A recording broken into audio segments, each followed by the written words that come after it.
Go get 'em! We want fish! We want fish! We want fish!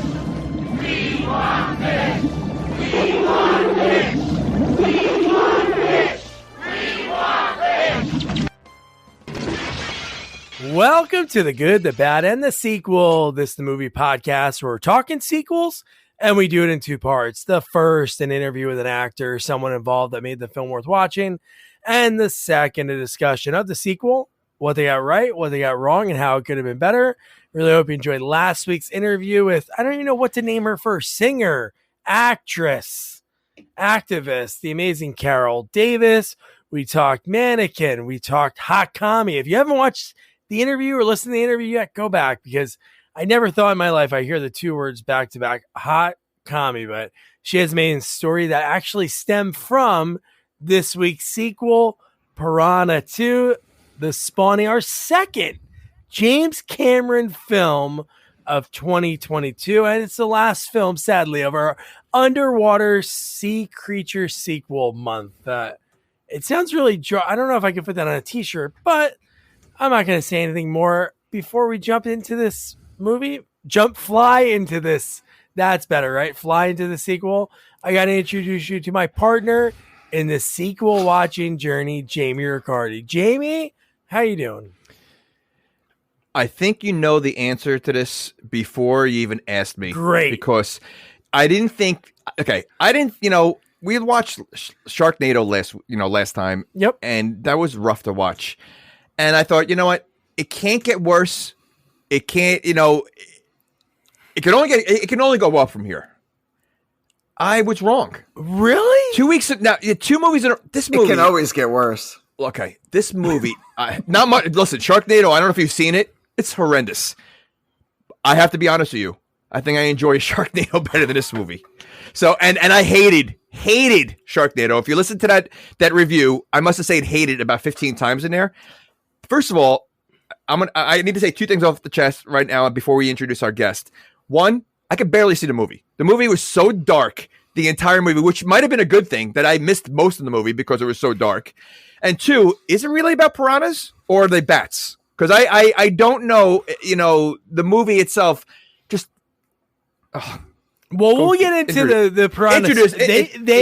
Tyler from Manhattan, when he gives his little exposition, when we find out who he really is, he gives this little thing, and I'm like, really? That's how they're going to explain this whole thing to us? Within 3 sentences, we should understand everything, but we'll get into it.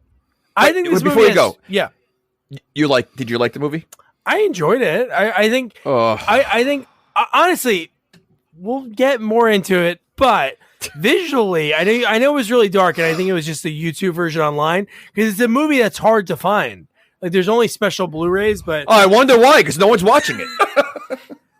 But visually, shot-wise, you can really see what James Cameron's going to do in 3-4 years in Terminator and Aliens. There's some great. You mean shots by the bubbles of the constant underwater scenes that don't show anything but bubbles and noise in the background? You mean that?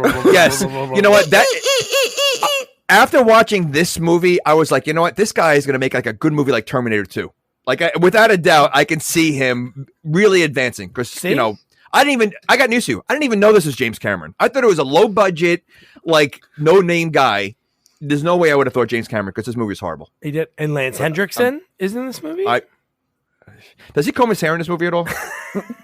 It looks like it's a mess the entire movie. I do think it's it's on the verge of losing it. I think he starts going bald the rest of really short the rest of his career. So I think he was on the edge. This is the last time he had hair. He said to his barber, "Give me the Gary Busey." Gary Busey. He was in the last Sharknado, and that is the voice of this week's review guest. He's battled Munchie. Munchie Strikes Back. Ghoulies Go to College. Rocky V. Only the good movies. Yeah, only the good movies. Wait, is it? And don't forget Cannonball Run 2. We did give you a good movie, so you get one for every 5. The Diamond in the Rough. And you know what? That was a great movie. So, so you had one great movie and the rest were all crap. Mrs. Let's say his name, Nick Spurdo. Nick, how you doing, man? Doug, it's great to be back. Thank you for having me. Thank you for choosing this movie. You can thank me too. And Jamie. Okay. I mean, thank you. you know, but to see where James Cameron kind of cut his teeth, it was awesome. Yeah. Ugh. You're welcome. And then we get Wait, so you like wait, hold on. You like the movie too? I mean, I don't want to give anything away. I mean, we got to discuss, but I like that. He keeps close to the vest. You reveal it right away, and everybody's like, I can't wait. another Jamie. Jamie's going to poop all over this the whole time. I like the suspense. But no, this movie, obviously, what we know is obviously as sequel experts and people who love movies, this movie only came to be because Jaws did it great. So Jaws came out. Because of that, Grizzly came out. Then because of that, Alligator came out. And because of that, Piranha came out. So it was just going off. And you get those vibes of Jaws. Even the music in this is like a rip on Jaws. It just sounds like instead of playing the really low note on the piano, in this, they play like a high note on like a violin or something. That's all that sound is that we get for the suspense. It was very Hitchcock. It was very Hitchcock. I thought like Bernard Herrmann did the score. It was a very like string, like very like the I didn't like the very like the stabby like almost like the shower scene in Psycho. Yeah. But I do think Piranha, the original, was a remake. So I think Piranha came out before Jaws. Really? Because I think the Piranha, yes. So I think the Piranha that was the first movie to this one, I think is a remake of another one that might have came out before that. Wow, because they already remade Piranha in the 90s, and then they remade it again for 3D. Well, I don't know if it it wasn't a remake. It was a sequel. It was a third. That was 3 Double D. Yeah, right. It was a 3 Double D right? is the sequel. It's 3D and then 3 Double D. Okay. Can it really be a sequel though? If it's a piranha, right? I mean, outside of having what these piranhas do in this movie, I mean, you really should only be one movie. I mean, you know, it's no Jaws. Wow, we just lost all the piranha listeners. Yeah, and piranha owners and everything. I get it. So let's get right into it. So this movie opens up where we get two divers going into a shipwreck. And the one thing I hated in this movie, and I almost got to the point of, I'm trying to think of what movie we reviewed, that there was like so many times there was like 3 or 4 minutes of nothing. I almost got to the point with this to fast forward, but I'm happy I didn't, because this movie gave us underwater fellatio. Hold on. With no oxygen. No, yeah, they literally they just went down there to bang. Okay. So let's before we get to that. So this shipwreck that's throughout the whole movie, it's the most rusted piece of whatever you want to call it in the ocean. Yet everybody keeps swimming near it, in it, around it, touching it. Like, shouldn't it be like a hazard almost? Yeah, well, not Adrienne Barbeau. Annie says not to, right? She looks just like her. Like, it's unbelievable. It says don't go near it, but everybody just goes near it no matter what. Wait. Yeah, but doesn't she bring a whole scuba group down there? Well, not down to it. No, right. The whole guy goes on his own. Okay, so clearly, though, they were scuba diving close enough to it. Yeah. So if she was really worried, they would have went to another spot in the island. I feel like down there, Cameron at one point was like, man, this like Titanic would be an awesome movie to make. Like that's what inspired him. Like it's like, oh man, imagine if you can get like a crew down there to do Titanic. And then it is crazy thinking about this. This movie was made in 1982. So 13, 14 years later, he is doing principal photography on Titanic. There's a lot of like references to future Cameron movies. It's kind of like eerie to think about, like when this movie came out to like conjunction when those other movies came out. But yeah, there's a few of them. I like it. I love that Nick's doing his homework, paying attention, really diving in. So let's just talk about, so they're in, not even like, I'm totally, that's fine. Underwater fellatio. You want to do it? Go ahead. Right? Go ahead, kids. But okay. Is that possible though? If you're underwater, wouldn't you be drinking water at the same time? Not if you hold your nose. You had to do a quick transfer. Well, your mouth is open. So I mean, so you'd be sucking in water. You'd be choking. You said it. I'm not even gonna say anything. I'm talking about choking on water. You'd be choking on water. So now you're saying sucking, choking. I didn't say that. You said it. You said that. I'm saying you're underwater. They take the oxygen tanks off. They're not breathing. They are breathing. They're breathing underwater. Yeah. But let's not even talk about that. Like that obviously happens. That's not important. No. That happens, which is like, but what's even more frightening was her foreplay is to grab his ginormous knife that I guess you take that diving just in case you fight a piranha or a shark or you're cutting coral. That thing was so big and it was way too close. But she cuts his like little undies off. Like, how was he supposed to I assume they thought they were going to come out of the water at some point. That is true. Well, they went at night. They went at night like everybody else does. Yeah. I mean, it looked like a pretty busy place. I mean, that resort or wherever. I don't know. Yeah, but it seems like everybody likes to go in the middle pitch black night. Everybody. Like the whole movie. Everybody goes like they don't do anything during the day. It's like, all right, let's wait until it's the darkest, most dangerous time to go out. Now it's time to go out. And again, they're doing this they're leaning on that rusted, disgusting boat. Like, I mean, seriously, like I don't, and not for nothing. So we see our first piranha or whatever it is down there. I mean, I don't even know if we're the piranha at this point. Yeah. They just hang out down there. Like that's the only spot they really hang out. We find out the dumbest find out later. Thing. Yeah, the dumbest thing. We can kind of talk about it later. We'll talk about it a little bit now, so people get. So this is like their home base. Okay, so this is like they're playing like Manhunt. This is their home base because canisters fell like X amount of months ago, and they stay there. So that made no sense to me. Why are they there only? But then in other parts, they're everywhere else and on land. And when they're later on, when there's two people swimming in there and they come out, the people swim away. The piranhas don't chase them. They stay in their home base. And the other two get safely to the boat. Like they stop. So they don't go too far unless like they're going together as a team to go indoors. And then it's okay. Exactly. They bite her flipper. That's all they do later. My goodness. But no, so then we get like the blub, the red filter. They get eaten up. And like I think if you listen to the couple or the couple gets all eaten alive. The fellatio couple. Oh, you said they got eaten up. So I didn't. So okay. So I got to tell you, the movie looked like a 70s porn movie for like so far. Like just the way it's filmed. I know I didn't realize it was I think it was 81. It was filmed, right? 81, so like 82, okay. So I didn't know the year it came out. So I'm watching this. I'm like, this is like, I mean, again, you have the 70s porn mustaches. You have this small little Speedos everywhere. It was such a 70s kind of like pornish kind of intro, I thought. And you're right. No, it was 81. Yeah. So no, it did have that vibe because I think if you really think about it, a lot of those movies had that kind of vibe, like those low budget, like creature features, I guess.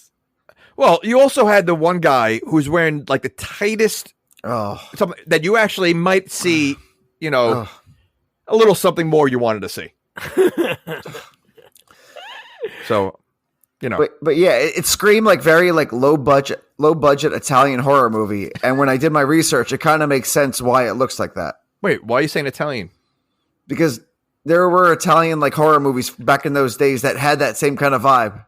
And there was a lot of Italian people that worked on this movie. Adrian Barbeau. Well, there's also a lot of Italians that wear Speedos.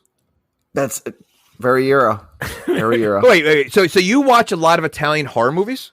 I don't watch them, but I know that he did his research. Jamie, don't be. I did my research. I didn't know I didn't know Italy was big on horror movies. Oh yeah, dude. There's like a whole. Yeah. Really? I can't think of the one guy's name, but our buddy Matt Quinn, I'm sure, is listening right now, and he's gonna message me on Twitter and say, "Dude, I forget the guy's last name, but there's a big genre of like Italian horror, but that's how Carol met her Hakami boyfriend. He was like the assistant to the cinematographer on this, and then the people that worked on this movie, the special effects people, worked on a Bond movie just before this.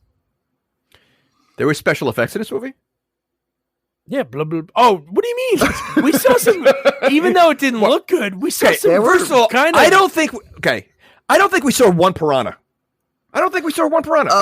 We saw a half a piranha eaten. I saw a lot of flying in very quick videos. I don't know if we saw one piranha. It looked like they just took a bunch of like those Billy Bass things that used to be. I felt like I was watching the bird. I felt like I was watching the birds.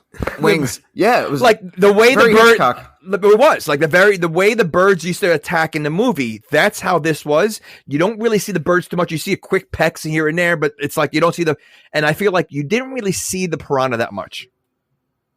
Or whatever they were. Yeah, we'll get into like when they talk about what happens to them. So then those two people that thought it was smart to bang in a shipwreck, they're dead. Now we got to daytime. We get a boy fishing. He goes back to the hotel. And we just talk about that guy running real quick. Yeah, that guy's run was hilarious to me. They left the camera on him for way too long. He had a Seagal run. He ran like Seagal. Yeah, it made me laugh to no end. I was just very funny. See, Nick's getting this, man. He understands it. Oh, he loved this movie. I got it. I don't want to. I'm not spoiling anything. Don't spoil. Well, so far you got a lot of detail. I think you really enjoy this movie. Yeah. Listen, when I come correct. All right. Oh my God! How many? We're 16 minutes in. We said blow, suck, come. Oh God! I didn't even. Oh, never mind. Go. Where we go. We're gonna lose Gerber as a sponsor. Okay, my daughter is not allowed to listen to this one. Okay. This one gets an 18+ rating. 18+. So then, she's 18. How about the weirdness that is when the boy goes back to the hotel room and we get like a slow pan? Okay, hold on. Okay, this creeped me out so much because there is something going on. Yeah. Okay, because in the beginning it was like I was a little weird. I'd be like, all right, maybe he's the pool boy. Like you don't understand the relationship, but when I found out that's his mom, that was an issue. That was weird because it also continues after. Like she almost like gets dressed in front of him. She doesn't wear anything in front of him, like no pants. Like it's just a weird. The whole situation is weird. Oh, dude. But I think get really close. They almost nosing. Yeah, they're nosing. They were nosing. Yeah. Very weird. Very like stepson type of thing going on there. I don't know, but it's a real son, but it's like a, I don't know. It could have been. I don't know. Never mind. How weird. How about the fact that she talks about like your dad, and you're thinking this guy's like so far away, and then when we get the reveal of who the dad is, I'm like, wait, he's right there. Like he's throughout this whole movie. I thought he like lived somewhere else. He was coming in to help. No, he's on the same place. I thought it was an ex-husband. Yeah. I mean, her behavior would tell you it's an ex-husband. Well, I guess they just didn't get divorced yet because I hope she's not just banging Tyler from Manhattan. Well, not for nothing. He doesn't seem that concerned about it, her husband. Yeah, he takes it very well. He at first looks like he gets a little... he looks like he gets annoyed. Like, he doesn't look... Because he doesn't even mention it the rest of the time. Yeah. Like, Very weird. It's almost more to the fact that he's annoyed that he had to like just see it. He's like, do whatever you want. But no, it seems like they're maybe like trying to work things out, or maybe he cheated, so she was getting back at him. I don't know. Why would he cheat? She's Adrienne Barbeau-ish. Wait a second. You're saying that they're trying to work it out while she's sleeping with the one guy that's been hitting on her the whole movie. Maybe he has a strike and he goes, you know what? Strike back. So she has a hall pass. Hall pass, yeah. And possibly doing things with her son. Possibly. And then how overly aggressive is Tyler from Manhattan? Oh. Especially, it makes it even worse, I guess, when we find out what his real thing is in the movie, right? No, I think it makes it worse when she first meets him. He's hitting on her. Then she says, "Who was that? That was my husband." And then he continues to hit on her. Yeah. Like, you know, him at all. No, did not like he like for a second he almost looked like but I'm like, all right, this guy realized, you know, the next scene he's hitting on her right away. And like, you know, so like he really doesn't care. Yeah, he said ex-husband, next husband. Yeah. He utters the line, how are we supposed to have a love affair if you keep putting me off or something? I'm like, what? No, but in this scene, how aggressive he is. We find out later he's only been there like a week and he's taken her classes like twice. and he's going to the bellhop and finding out it's her food order and putting like, will you go out to dinner with me on her food? Like, God, man, get the hint. Well, I guess. So basically her job is just scuba. The way she looks, she's living in the suite, and her job is just scuba teacher.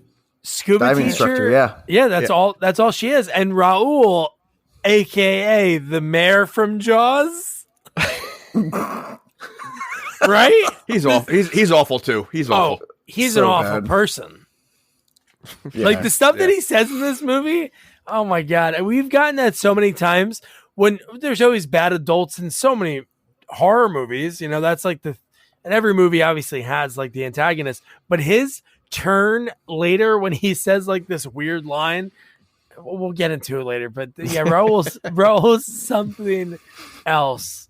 But Jamie, when you turn on this movie, did you expect to see dynamite fishing?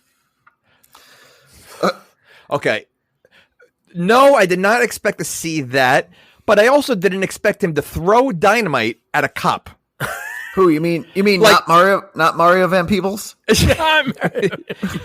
But I mean, like that. I understand. Like they obviously knew each other afterwards because they showed that. But like, because they laughed about it. But like, is that funny? Like, is that a funny joke to do? Like, if you have dynamite, like, you know, like it's one thing to people I know like they shoot bottle rockets at each other. You know, like or the Roman candles kind of thing. Like, you know, even that's dangerous.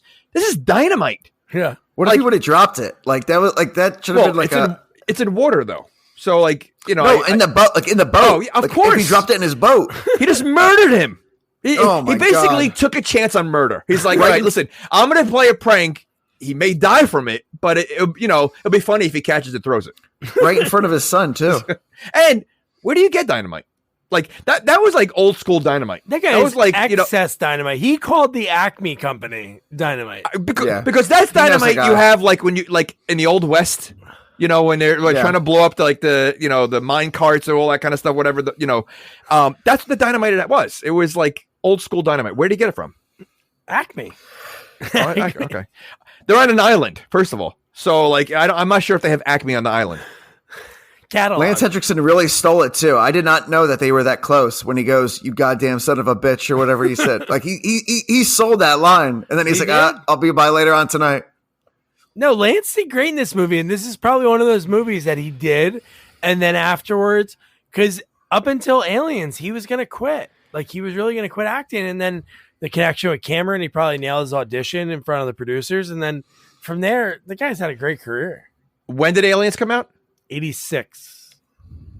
Oh, wow. He should have. Well, he's lucky he didn't quit after this movie. I'm surprised that, this would have scared him out, because this movie was horrible. Was this in the theater? He did a good job. I'm sure it went into the theater. He did a good job for what it was, but like that's what I mean. That's all you can ask for. If somebody gives you a script, you do your job. All right, I think he was the only one that was good in this movie. Well, I think Adrienne Barbeau was pretty good. I mean, for what it was. I thought she was solid. How about? I have to get this before we get past it. How about horny Miss Wilson when she talks to Ronnie, the guy in the Yankee hat? She goes, "I would show you a thing or two that would put these young girls to shame." First of all, she was thirsty. She was really thirsty. She was, but like and I don't mean to be mean, but she's not attractive at all. Like she was rough. I thought she was rough. She like, I mean, like to me, like, obviously she was an older woman. There's so many like older, like good looking older women that could have fit a role like that. Like, trying to hit on the young people and all like you had like an ugly older woman who to me has no chance. They could have got a MILF, easily 80s MILF. Yeah, easily. Well, I guess that was the funny part about it, that he was the guy that later in the movie we found out that he was like sleeping with a young girl. Like at the end scene. I guess. All right. Well, no. I mean, that was a little funny that she got excited because she thought he was she went. First of all, her whole act to pretend she's drowning. Oh my ridiculous! God. You talking about Beverly? Oh wait, now we're talking the same person, right? Yeah. Isn't that the one? Yeah, the same person. So the fact, I mean, again, I think she was pretty ugly, but anyway, her whole act Why did she think he was a doctor? Oh, I don't know. Just for that look. Just because he had glasses? Oh, no. Close, though. No. When he checked in, she overheard say doctor. So another anti-dentist joke. So there's something in Hollywood against dentists. But she dug it, though. Well, she was into it afterwards, but at first she thought she was like, a real doctor. Well, so they don't, in the joke is they don't consider a dentist a real doctor. Yeah. Right. Seinfeld did it, anti-dentite, yeah. So Hangover did it? Hangover. See? Do you think dentists are doctors? Yeah, I love all dentists. I love anybody that listens. Is that why they call on the Muppets Dr. Teeth? Oh, maybe.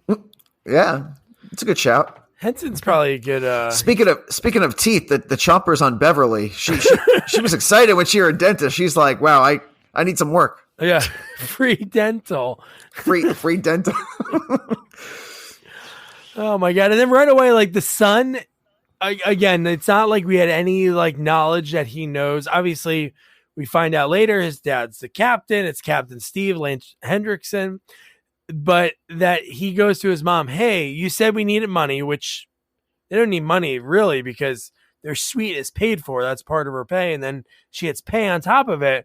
But he goes, well, Mom, I'm going to go on this 5-day cruise with this Mr. What is it called? And the daughter, who's for him, he was like, what? She was a smoke show. And he has I did not like the son at all. No. He was annoying. Nah. He wasn't, but yeah, the daughter is 100% a smoke show. Yeah. Yeah. So he was. So I don't see that attraction. No, that's what's crazy. The end scene, because even a cut to that end scene, she doesn't say a line like, hey, you want to go get out of here? It was nothing like that. Yeah, but she was staring at him the minute he came on that boat. So she's been on a boat with her ugly father for how many months? Who looks like he's never been on a boat in his life? No, never. So like he just looks like he bought a boat and never used it ever. Yeah, that's what he because he clearly was clueless. Clearly. He's that dad that like overheard her daughter say something about like boats and just wanted to do some kind of bonding with her. So he was just like, he was rich. So he's like, I'll buy a boat. She likes boats. Where's the mom? Oof. She drowned on the boat. She's the one looking for young guys at the doctor. Oh my gosh. Not the doctor. She is Mrs. Wilson saying, I'll put all the little girls to shame.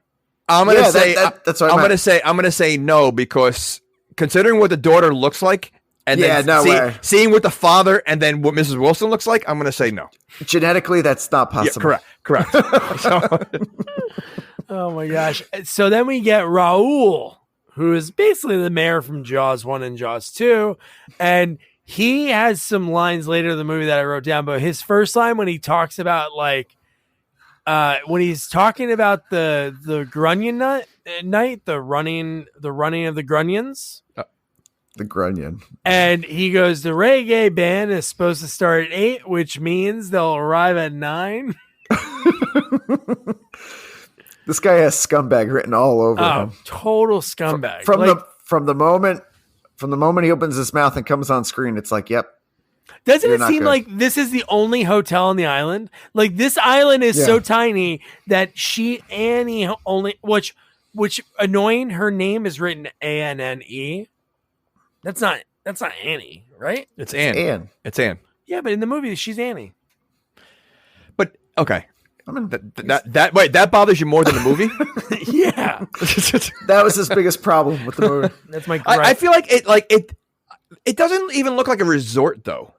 Like, it doesn't look like a resort hotel. Like, being that it's say the only hotel on the island, it doesn't look like a fun place. Mm. You see, you ever been to a resort? Yeah. Okay. Do the hotels look like that? No. This place is nicer.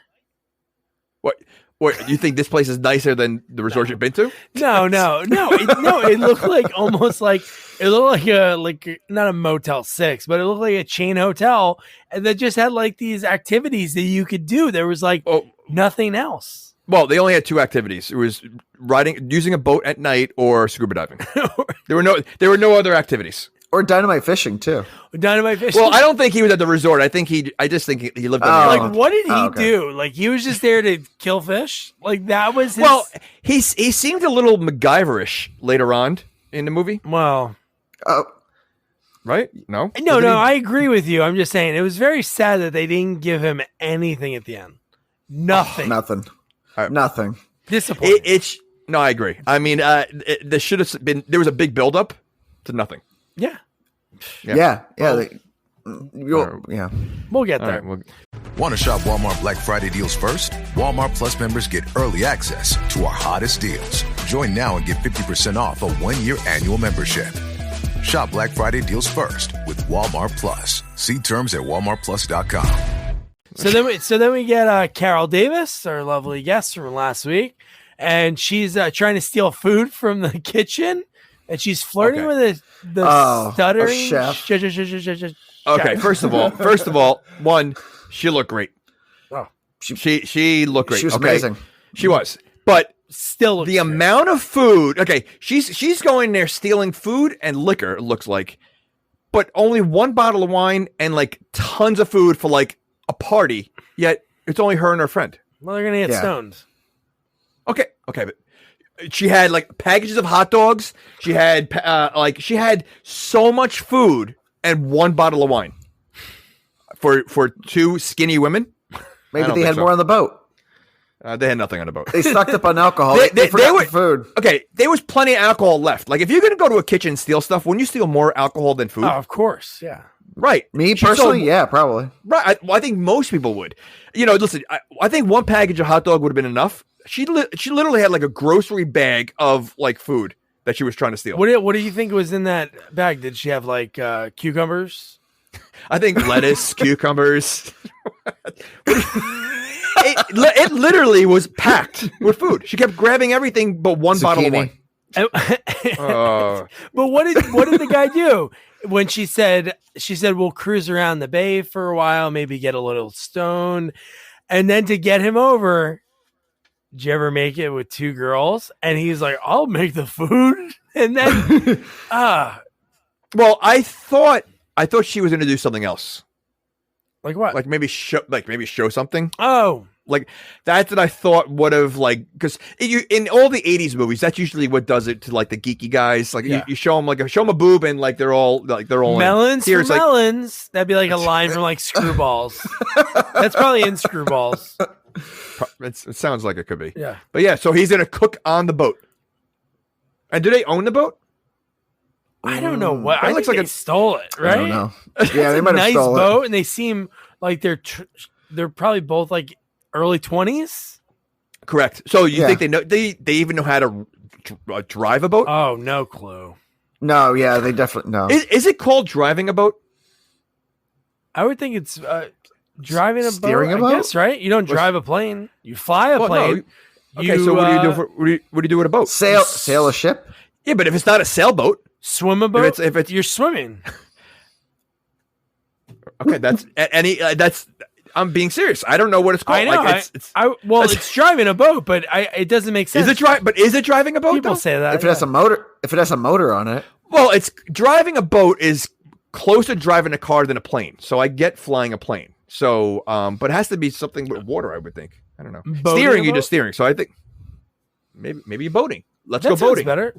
That sounds okay, you're boating a boat. Yeah, that's right. If I say let's go boating, you think you're a boat. Let's go driving car. Let's go flying plane. You've used the term "let's go boating" before. I don't own a boat, but if I owned a boat, I'd probably say it. Okay. If there's any boaters listening, tell us what it is. Is it boating, driving? So you think say like I'm driving a car, I'm flying a plane, I'm boating a boat. Yeah, that makes sense in my head. Yeah. Okay. And tell us, boaters, at Sequels Only on all social media. Check us out and all right. Tell us what you think. So yeah, so we can cut ahead just to piece those scenes together. When the stuttering chef shows up, he's not too smart because he falls for the old "give me the stuff first." Give me the stuff first, unravel the anchor or the rope, and then his jump literally was not even, it was like to the side of the boat. Like, it wasn't even like aiming. Like, right. Like, I think if he really aimed straight ahead, he might have made it. But instead, he literally jumped to the side of the boat. Yeah. It was almost like he fell off the dock. That was more than a jump. And you know, I'm surprised because her friend actually said, like, oh, he's not that bad looking. Right? She said it when he came over. So I thought she would have felt bad when he went in the water. No, they're laughing and they drove off. Or they boated off. They boated off. Yeah. That's right. They boated off. Now, how do they know this guy? You know, he obviously was something wrong with him. How did they know he could swim? So they basically left him there to drown. I know. That's what I was thinking. When he fell, I was like, they're going to have to throw a little buoy, life raft. Nope. Then they're going to bring him onto the boat. I thought that was going to happen, but no, they just left him. Yeah. They just, yeah. So another murder. Okay. It's all right. Karma. Yeah, maybe the piranhas watched and they were like, nah, cool, dude. Yeah. That's messed up. They didn't waste any time with that. Like, I would think they would have had like just a bigger part going on. And no, and again, late at night, pitch black. Let's go boating. Yeah, we'll get to that part in 1 second because I have that clip. That's the only clip I was able to put together. So then we talked about Steve and Annie, how they're actually together, and he's the cop on the island. And dude, the fact that this is where we get to Annie doing her first diving class, and this is when Tyler from Manhattan is total creep. Because he even says, do you dive on the first date? She's never heard that one before. It's her job, buddy. I want to ask this. Is it really her job? Because now I've been to resorts and I tried going scuba diving, but my wife is not a great swimmer, so she couldn't do it. So I only went scuba diving in the water, in the pool to test the tank out. And then they went out in the boat. I don't think they would take people right away deep in the ocean to a rusted boat area where that was. Like, I just think they needed a job for her. I don't think, because she's not a good scuba diver herself. She's not? I don't think so. Oh, man. Well, maybe Raul liked her because he gave her the penthouse. That's what I mean. I think because she doesn't look like it. First of all, she gave no instructions. She just gave them all tanks and put them right out there. It's the action park of diving schools. It is. She didn't know if anyone could swim or not. Jamie wanted an extra 3 minutes of footage that they cut when they're like, okay, you put this over your mouth. You put your... You know what? That would have been more entertaining than the movie. And just sign this waiver and we're good to go. Let's go. Well, this is probably definitely during the time that they didn't care about people getting licensed or practice. They probably did just slap it down on you and just said, hey, have at it. They didn't care. They didn't care at all. But we do get the asshole guy that was kind of being a dick to Annie when she's going over everything. Like, don't go into the wreck that was there from a few years ago. And he's like, why not? And then Tyler's like, hey, man, stop being such an a-hole. And then what does he do? He breaks off. He goes in there and he gets destroyed. We hear the sound effect of just like that. And then his face looked cool. When we saw his face when Annie found it, it looked pretty good. Wonder who did the specials on that. I guess. I don't know. I wasn't impressed. You weren't impressed? I mean, for like a low budget movie though, I mean, it looked like they took clips from other movies and just spliced them all together for this one. That's what it looked like. So, you're not going to change my mind. All right. Well, I'm going to try. That's my job. I got to try. And then, so Annie's out of the water after she sees the body. They call Steve, say that there's a body at the beach and your wife was the one who found it. And then how about when he's grilling her and at the same time, Tyler from Manhattan is being very touchy-feely, like on her arm. Like, it made me feel uncomfortable. But he's like, did you see a shark? A moray eel? A barracuda? And she's like, no, I'm an expert. It wasn't one of those. Like, she's yelling at him, which it's true. If she went to school for marine biology, like, back off.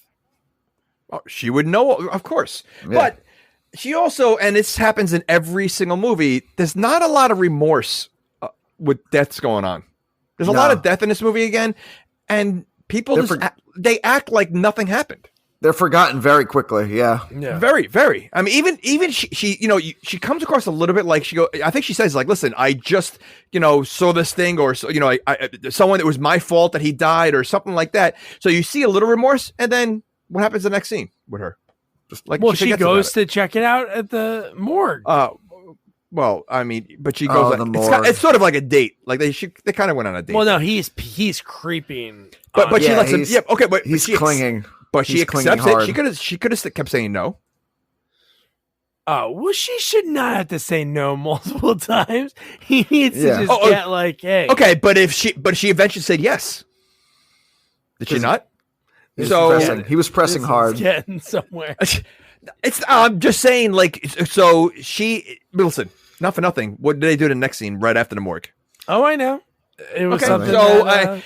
So I think she had interested him in the beginning. I think she was just saying no because she just wanted to go to the morgue first. Like if she wasn't interested in going to the morgue, she probably would have hooked up with him right away. Yeah, because she was interested.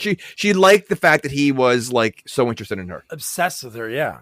So before we get into the whole morgue scene, let's cut back to Carol Davis and her friend. Their line that they said, "Au revoir, asshole," when he falls into the water. And then here is the scene that this movie, honestly, I watched this movie when I talked to Carol, and this Twitter friend, her name's Helena. She's the one who posted about this movie, which I never knew about. And then that's why we're really doing this, because I reached out to everybody that I could on Twitter. So you're saying that I should blame her? Yeah, sure. Yeah. Okay. Yep. All right. Thanks, Cheryl. So here is the clip that gets this movie. It goes from 0 to 100. At this point, I had no idea what we were watching then. Oh, dude! Because this is like I was like confused then. I started getting confused in this part. Who's the other girl? I don't know who she is, but she's just looking around, and it's the middle of the night, and they hear all the. So this is where we get sounds, and in my head, I'm like, oh, the only way this is gonna happen, right, is if they fall into the water. Correct. Right? Correct. These are piranha that are in the water. Correct. But no, what happens? She's looking around. She picks up a towel, and you're like, where? I don't get what could be happening right now. Like, really? And then the fact that first of all, my god, that doesn't sound like a bat. That doesn't sound like a bat. It sounds like a bat. Yes.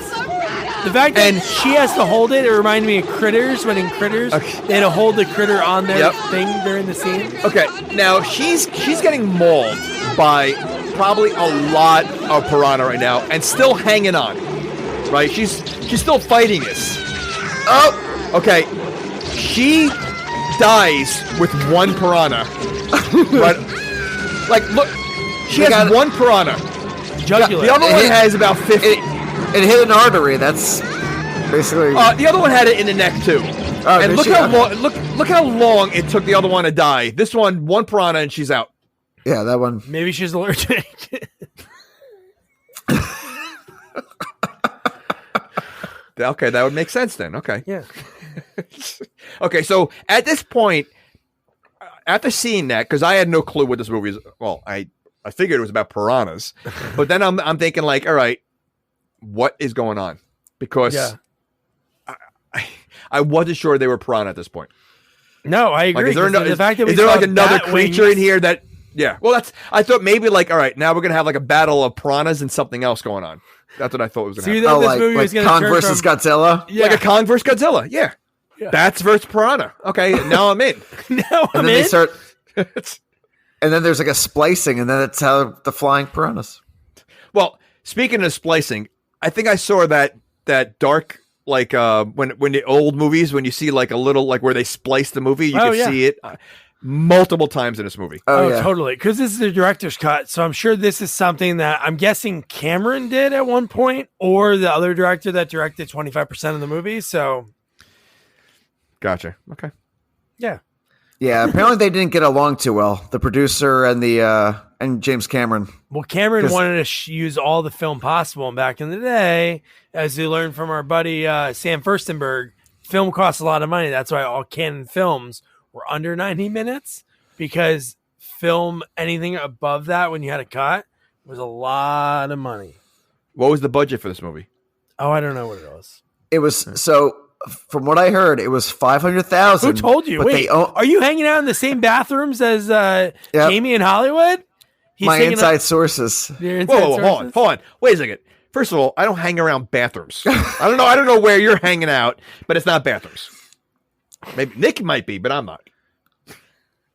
I'm sorry, Nick. Tell me what your inside sources. No, so yeah, the budget was 500,000, but they only used 300,000 of the budget. That makes sense. Wow.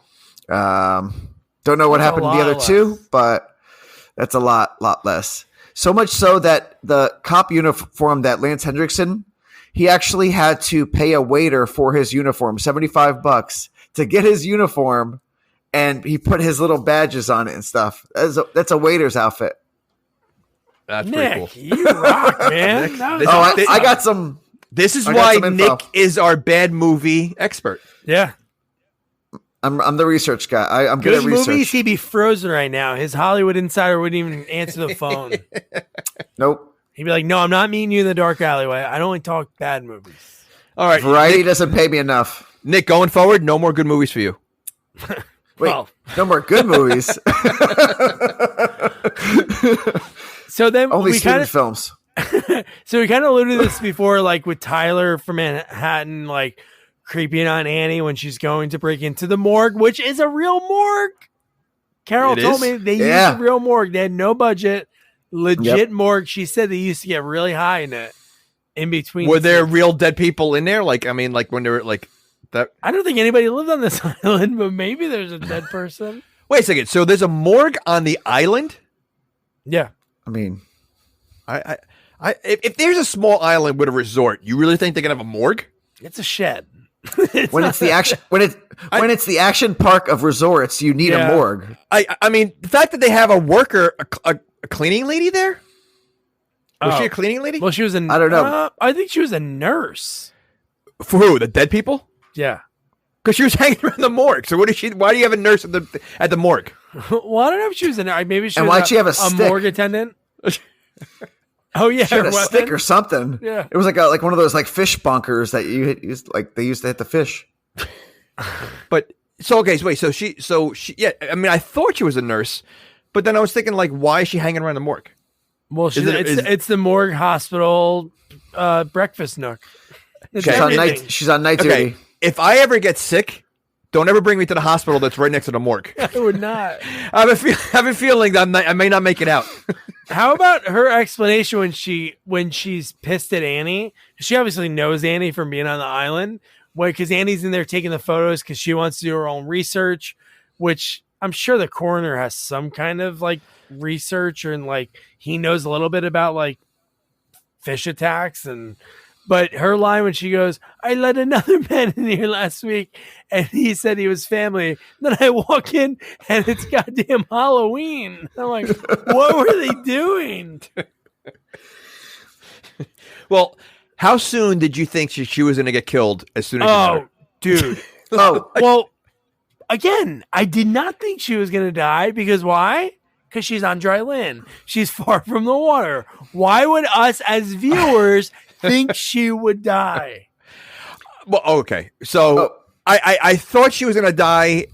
I don't know how, because I definitely did not think the way she did, like, or the way they were hiding, I guess. Oh, yeah.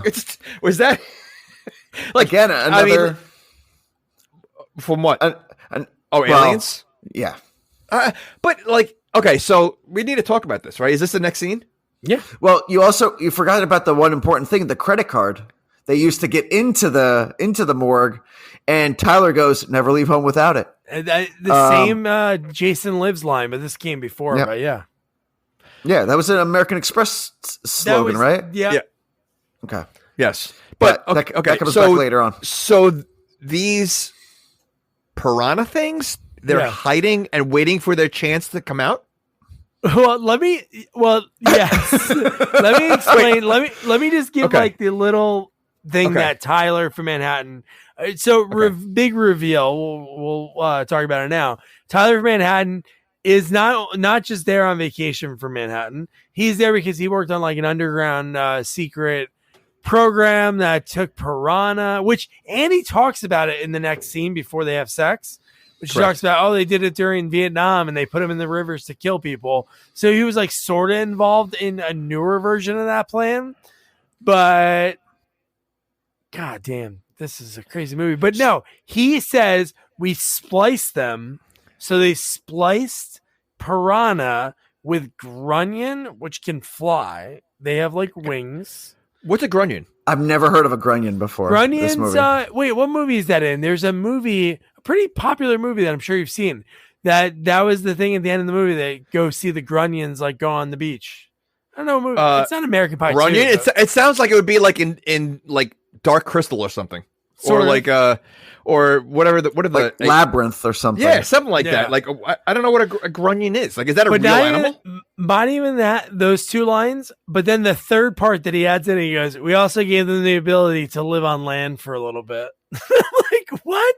Because the fact that you alluded to it, the fact that the Piranha is playing peekaboo. First, we get the jump scare when the arm falls, peekaboo. And then that was good. That was good. She looks up, and then we see the friggin' Piranha in his body, alive, chest burster, and it murders her.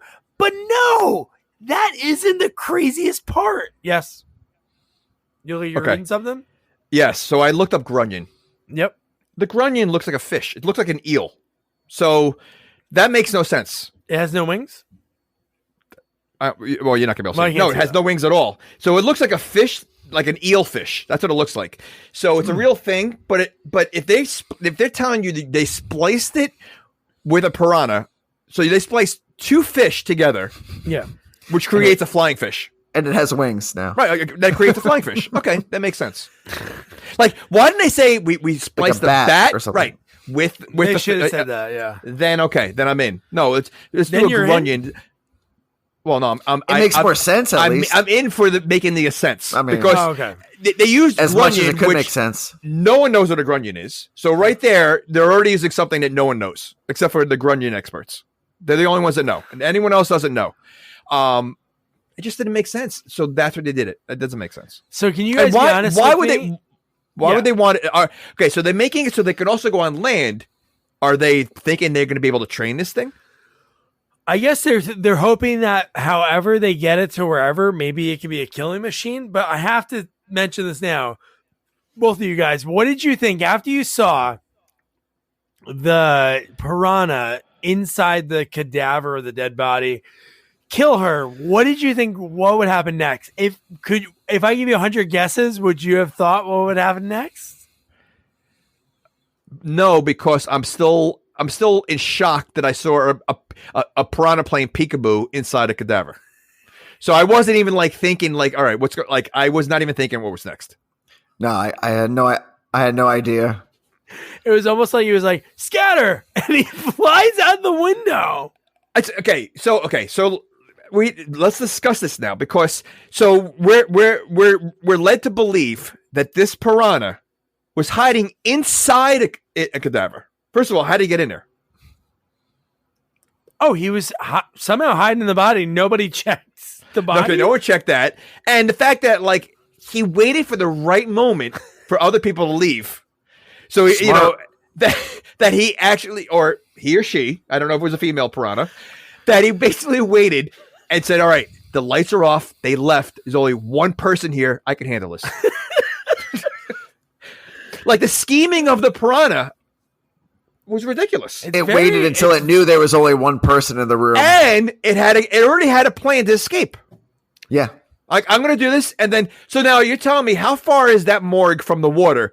So at this point, the piranha is just flying around like no one's like just like a bird back to the ocean where the sunken ship is. Could you imagine a whole scene of like the thing flying like a half mile? I would rather see that. Like I'd rather see that than to see, because again, the piranha also knows where home is. Yeah, it's smart like that. Yeah. Okay. Well, I guess I guess if a piranha could hide in a cadaver, it's definitely going to know how to get home. Yeah. It's like salmon when they go home. They know exactly what stream to go to, and they know everything. Yeah.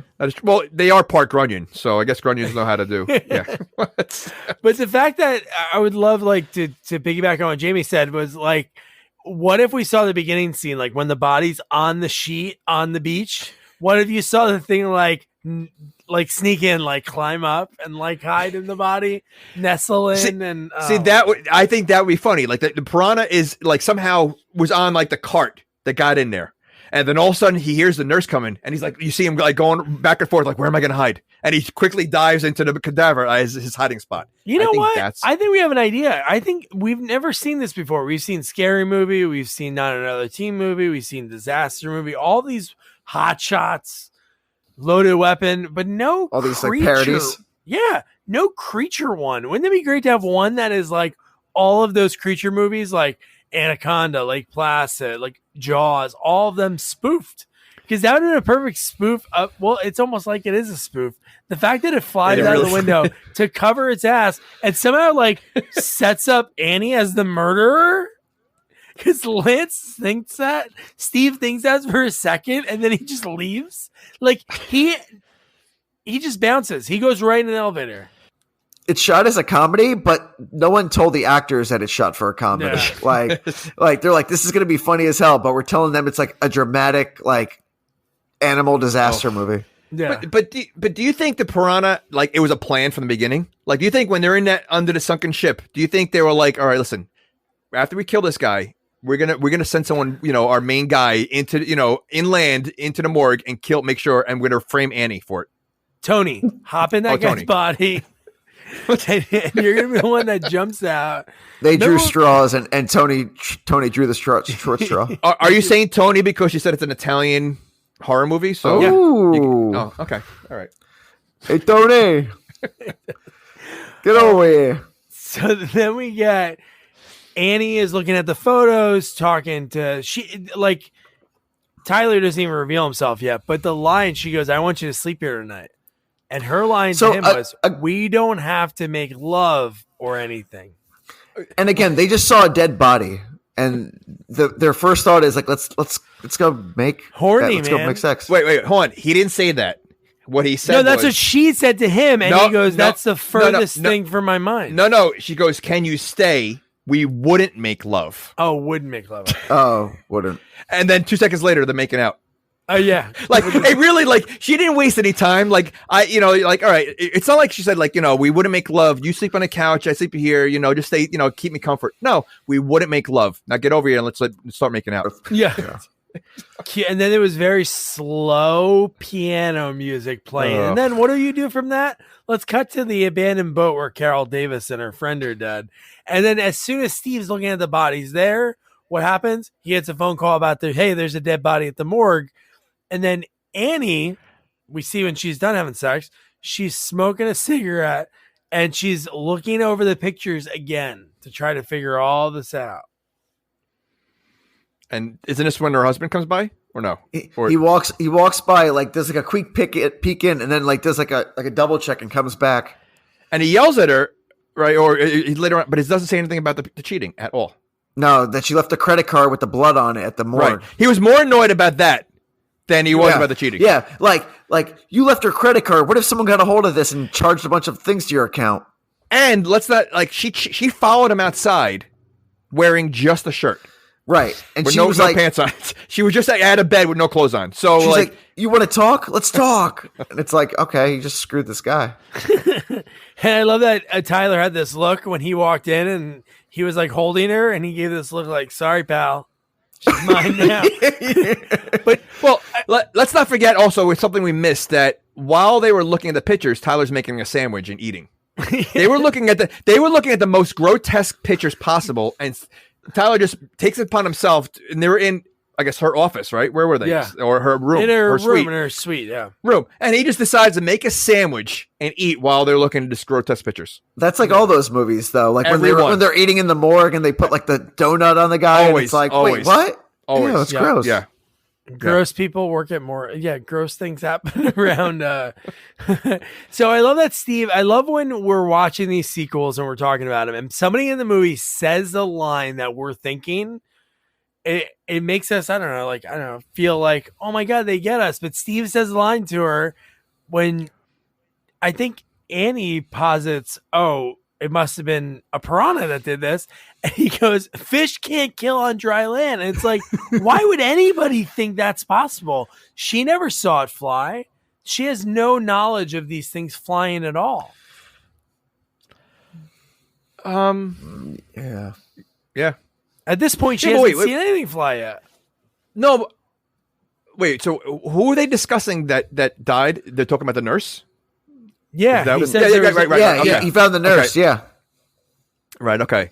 Yeah, you know what? I didn't even think about that. I don't know why she even thought that. He said, "I have 3 bodies, 2 on a boat, and then 1 at the morgue." So no, he has no. Wouldn't you be creeped out at this point? Like, she doesn't seem concerned at all. In fact, fact, you think that he does it? That she did it? It almost sounds like she thinks almost like he like he does and then leaves. Like, could you have done this? Yes. Well, I don't think he. No, I just think that I think he thinks she's careless, and I think she's not. She's responsible for the deaths, but not directly responsible for the deaths. Mm-hmm. That's what I don't think she thinks she's a murderer. But she doesn't seem concerned. She doesn't seem afraid. In fact, she does the complete opposite and goes swimming alone. Well, that's a little bit, but first he says, "Don't leave this hotel room. I don't need you involved in this anymore." And what does she do within seconds? She puts on like a spaghetti strap, like bikini outfit.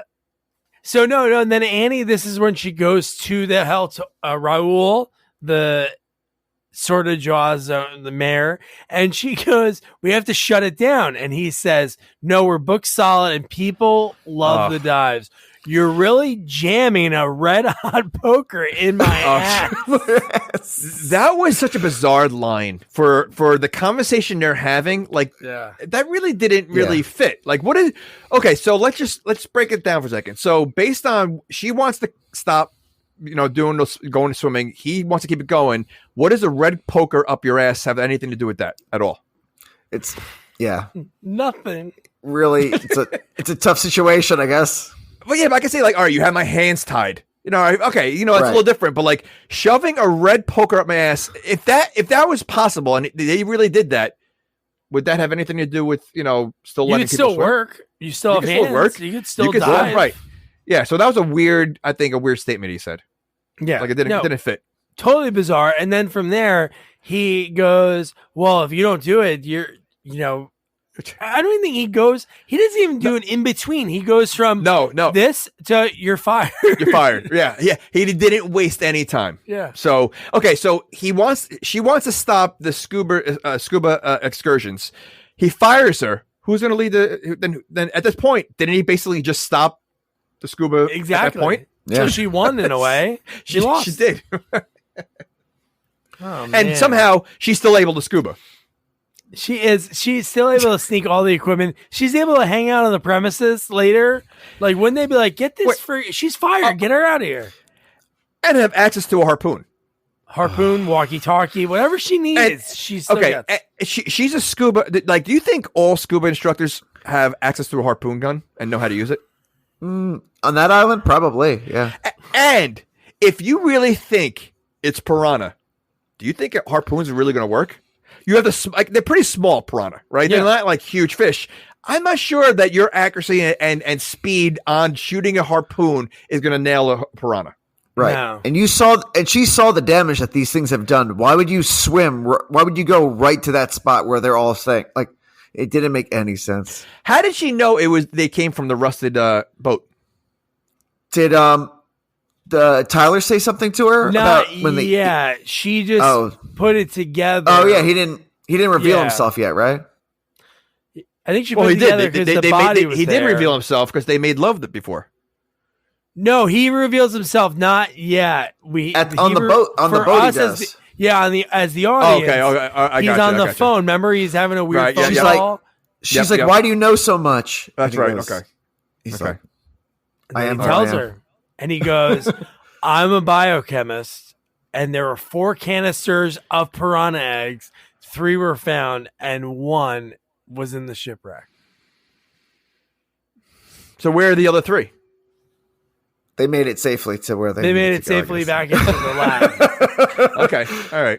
But she does have a good line. She has a good line when he goes, how about this guy sees that people are dying, right? He obviously made a phone call to one of his connections and said, oh, you know what? Man, this is really serious down here. I'm working with this girl, Annie. She knows a lot about it. And when he tells her, oh, well, I have to write up a report and go through the proper channels. And she's like, fuck the proper channels. I'm like, yes. I love that. That was very messing around. A couple times during this movie, she gave off like Ellen Ripley vibes, which was like pretty cool. Like she was like very tough and strong. Like her husband's like, stay away. And she's like, fuck that. I'm going to like go and like find out what's going on. You know, what's funny. My daughter saw one scene with her and she goes, is that the one from Ghostbusters? Sigourney Weaver. So she definitely had that early Ghostbusters aliens look to her. Yeah, the curly, like brown 80s hair. Well, some would say she had it before because this came out in 1981. So Sigourney Weaver is the copycat. No, because Aliens came out in the 70s. Alien came out in the 70s. Alien came out in the 70s, right. So who's the copycat?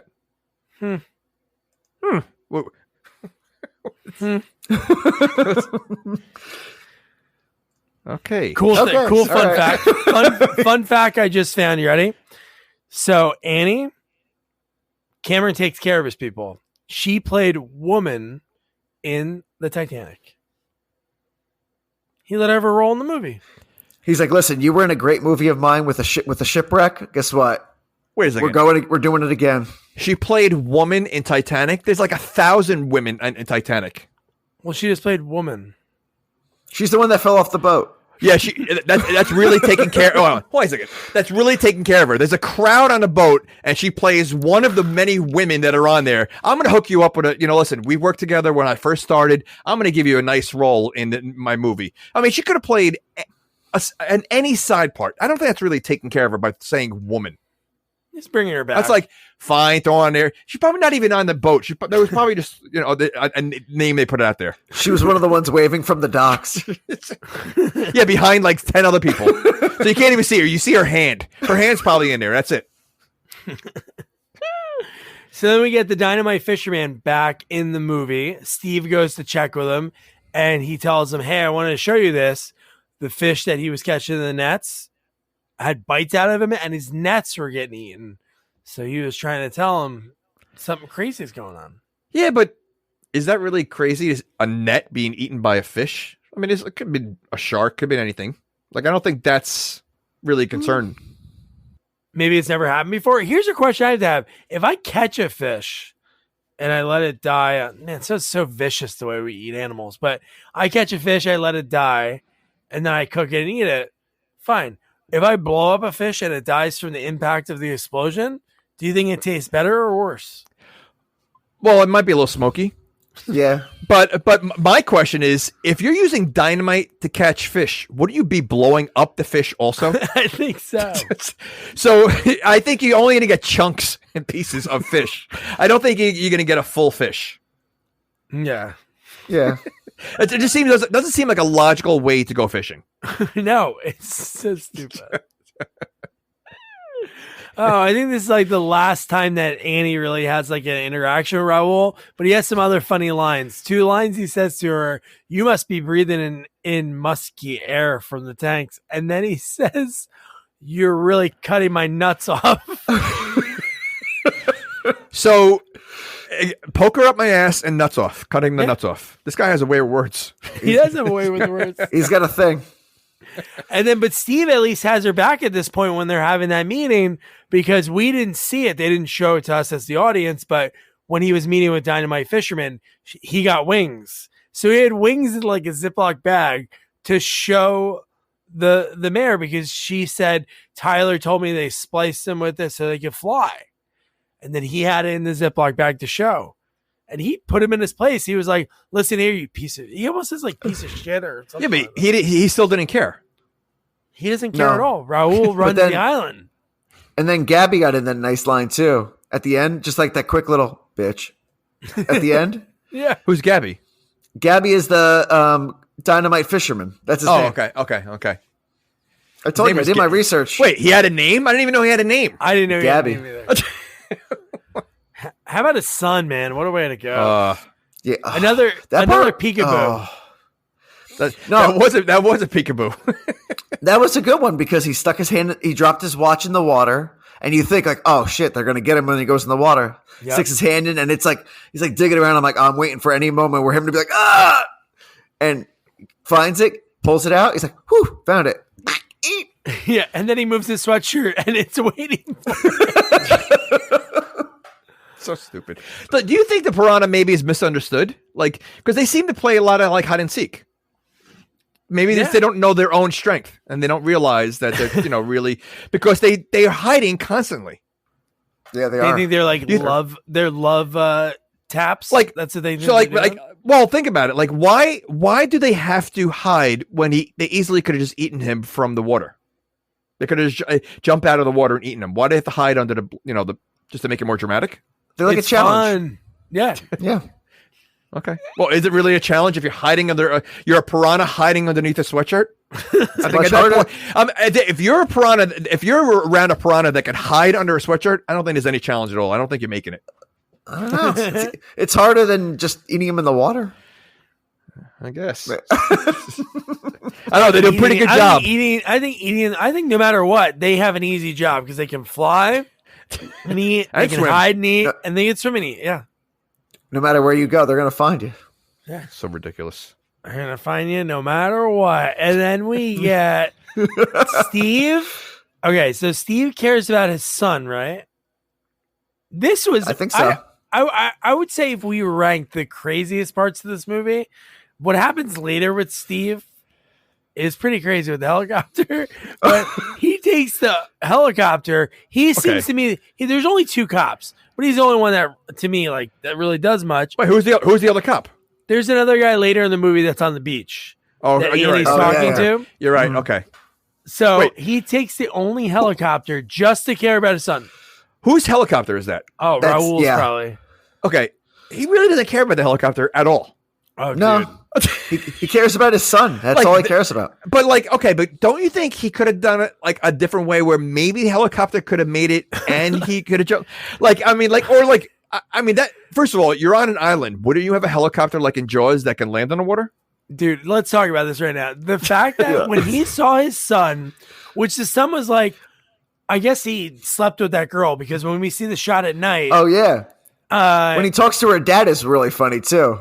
Oh, yeah. When they use the radio, jackass. Yeah. But when they wake up and he's like, oh, my dad's going to kill me, which it's still night. And then not too long later, when we already saw Steve talk to the guy, like Nick just said, use the radio, jackass. We saw him in the sky and it was dark. And then it's night, it's morning, like in no time. But dude, I had no clue when he said, son, wait, I'm going to come down to you. And I'm like, what's he going to do? Yeah. Okay. Before we even get there, the son is laying down with the daughter, but you see the father laying down right next to them. Right. You saw him like in above, or like they were like, it was like a little wall and like above them. Like, so he was okay with all that. Like he was basically like they were sleeping next together. There's no walls there hiding it in front of the father. That didn't seem weird. It's an Italian movie, man. Whoa. Okay, hold on a second. So you're saying that Italians do it in front of their parents? Sometimes they do it with their parents. Look at that first scene. Okay. All right. You know what? I think that first scene. All right, Nick. Have a good night. All right. Yikes. We just lost every Italian. Every Italian. Listen, I love Italian food. And Doug's co-host. Oh, no, you know what I mean. That the first scene of the movie with the kid and his mom. Yeah. Okay. All right. Anyway, super Italian, super gabagool, fresh off the boat. No, but when that helicopter is going, and when he goes, "Don't worry, I'm coming down," I'm thinking, what would be the things that he could do? I thought maybe he puts into autopilot and throws a rope down to help grab his son. No, autopilot. Wait, hold on. You think a helicopter has autopilot that it can just float there? Yeah, I'm sure there's something you can idle. I'm not sure about that. I don't think a helicopter could just float in the middle of the air with nobody in there. In 81, well, it wouldn't be, probably it wouldn't not. Be Today, long. probably. So autopilot only has like 30 seconds. So, it can float for 30 seconds and then it's done. That's all he needs is to find a rope to throw to his son. No, not the other option. I'm going to jump out and this thing's going to go right into the freaking water. I thought it would have landed, like it was going to land on the water somehow. Like nope. I just thought that would have been like, even if it's not a helicopter that can land on water, at least like try to like land it in water, and then if it sinks a little bit, it's probably like the way he just jumps out. First of all, super high, like it wasn't even close. Yeah. And that thing is made with pure gasoline. That thing. Oh, and he's jumping into the water that has all the piranha. Yeah, well, it doesn't because this is what's confusing. You're telling me this son that went on a 5-day cruise, right? And he had to go like tell Annie, like, I'm gonna find our son. I'm gonna bring him back. I'm gonna go get him. You're thinking he's going far away. He's not that far at all. No. Because it's a day trip or a half-day trip that they take the diving because they're actually right near the shipwreck. That's what I mean. Yeah. So they I mean, well, first of all, who's driving the boat? Well, the son is supposed to be doing the... Okay. But he didn't look like he was doing much except for hitting on the daughter. So, yeah. So they literally were probably like not far from land at all. They were probably they probably just went halfway out there and just dropped anchor. Yeah, he was dropping anchor. He was dropping something. Whoa! So Nick said before the budget was $500. They used $300. How much for the helicopter? Because that was a real helicopter going to the water. That wasn't $250. That wasn't like You think it was a real helicopter? Oh, dude, we saw him jump from it. I know that, good but at superimposing back in 81. He jumped out of that and then it landed into the water. That I can't imagine that. There had to be some kind of. If that was fake. a prop and they could do it, but it looked really good. It did look good. No, it looked real, but I can't imagine if the budget's $300,000. I can't imagine them using a real helicopter and destroying it like that. Yeah, I can't. Like there had to be some. I mean, yeah. You know what? I'd be curious to find out what that was. Yeah, I mean, that Italian crew did a great job on that stunt. It was something. I'm just, you know what? It had to be like I don't know. Yeah. It looks like a miniature because it cuts right before it hits the water. It looks like it could have been like a miniature, and they just. I don't know. It again. I'll watch this movie again. I don't mind. Okay, so you know what? You do that. I'll do. Yeah. Because I'm not. So now we get the dynamite fisherman. He finds out his son's dead, so he's preparing a lot of bombs. He turns into Rambo. That scene is very touching when he pulls him out of that water and it just holds him. And I'm like, it was a very touching scene. Well, that was touching, and the fact that he carried his dead son through the resort. Oh my God. Through the part, like the luau party thing. Yeah. Oh my God.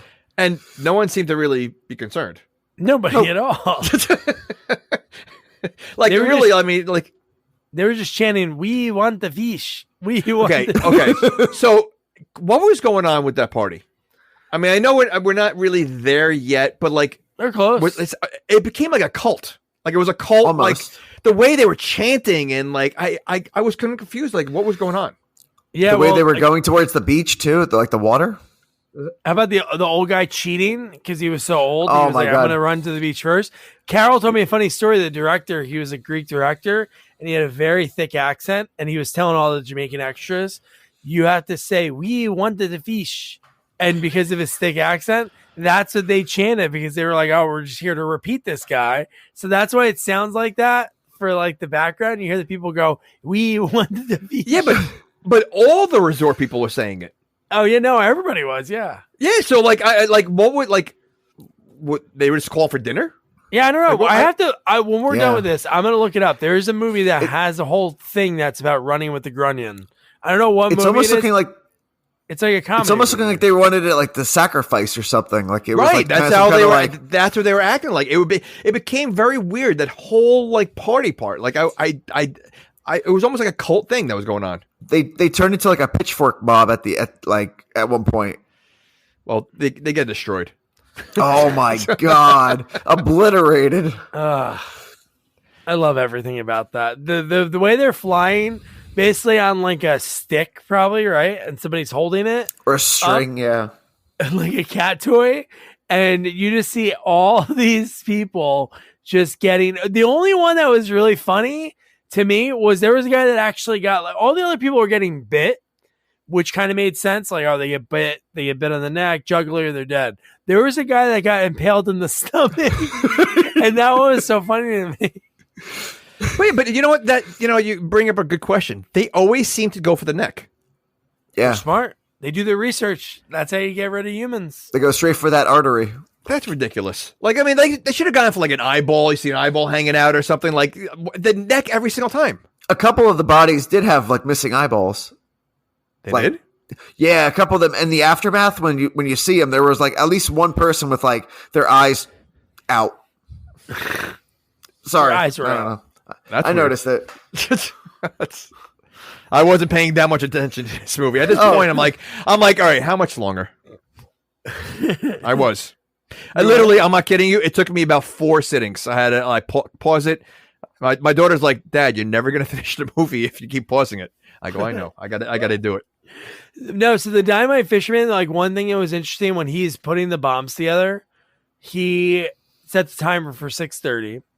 And that's when Tyler's like waiting for him. So it's like, man, Tyler kind of like knows more than he is kind of letting on, because even when he brings the dead body and he goes to Annie, when Annie's like, oh no, I'm so sorry. He's like, I'm going to kill the fish in that wreck.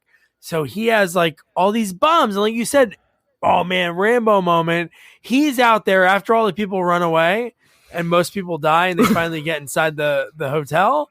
He's there doing this one-on-one. And I'm like, he's going to take one out. He takes none out. And they all watch and no one tries to help him. No one at all. They're literally staring at the door, the clear door, watching him get murdered. And they're just watching. Yeah, it was really sad. Oh, man. It's like the end of the movie. I really thought there'd be more. Like, I was doing the same thing because I was watching on the train. And I was like, every time we moved the mouse, I'd see how much time was left. And even at this point, I'm like, how are they going to, like, end this movie? Like, really, what? We obviously had some idea when the Dynamite Fisherman said, I'm going to blow up that wreck at 6:30. But, like, I don't know. Like, what else could have been the ending of this movie? No, I think it's pretty clean. I think it wrapped up pretty nice. Wrapped up pretty nice. I got to tell you, the last note I have is they're going to do that to the helicopter. At that point, as soon as that part happened, I'm like, I can't. I'm out. I'm just not taking notes anymore. Yeah. No, he's at this part. We get now. This is like Annie. You get a lot of underwater swimming. It's really Annie and Tyler, right? Yep. Annie and Tyler go back down again because they went down earlier, and they're under there. And man, Tyler gets it, man. Oof, bad. He gets it bad. And you know what? Not for nothing. Don't they ever wear protective scuba diving gear?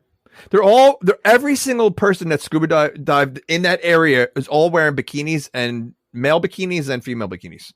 Yeah. Don't they? No one wears protective, like, piranha proof. Well, not piranha proof, but I mean, scuba diving gear. Yeah, like the wetsuit. Yeah. No one. They can't afford it. Raul is so cheap. He cares too much more about the Jamaican band. They have harpoon guns. I'm sure they can afford and a helicopter that you can just basically throw away. That is true. Raul was like, "Oh, so where's the helicopter I let you borrow?" What helicopter? Oh my god! And then we get so that's pretty much the end of the movie, right? There's just a bomb that goes off underwater on the ship. They both get trapped in the boat. Tyler gets it. She gets out, and they're driving the boat away, Steve and the kids, and she grabs onto the anchor and gets taken by the anchor away, which I thought that was pretty cool. There was a lot of like shots, and I know it's like later on in his career, but like the Abyss, very like Abyss, like oh yeah, like, just the way it's like feels. He loves underwater, so this is like maybe this is the first movie that spawned it to him. He also likes the female hero. It's a very Ripley thing. But I think it would have been cool to have like at the end of the movie, you see like one piranha on the boat. Oh yeah. Oh, because obviously, just a third one. Which actually, now that I think about it, I'm glad there wasn't a piranha on the boat, because then there would have been another movie right away and possibly a review for us. So the boat blows up, and the reaction from the family, it was very weak. I mean, their mom/wife just died, and it's just like Lance Hendrickson just looks at the boy and just like kind of grabs him, holds him in. He's just like, she didn't make it. Sorry. And all of a sudden she's like, hey, I'm here. Yeah. No remorse though for Tyler. She didn't feel anything. There wasn't any remorse for anybody in the movie. Nope. I mean, again, she watched the Rambo guy get killed. Like, so she didn't care. And she was like, I gotta go. Well, she's probably like, listen, this guy's been obsessive about me the entire movie. This is the easy way out. She's like, how am I going to get out of this love affair? And she's like, oh, that was easy. I really don't know how to break it off with him. Oh, he died? Yes. She actually hired the piranha. They're working for her. They might all did that because the a-hole died. The other couple that went off and didn't listen, maybe she's part piranha and she speaks to them telepathically. See, I think it would have been good, like sort of like a Men in Black kind of thing, where the piranha were actually inside Tyler, and they were controlling Tyler. Whoa! And he was really a piranha. So she slept with a piranha, right? And then she becomes pregnant, like aliens, and has a baby piranha.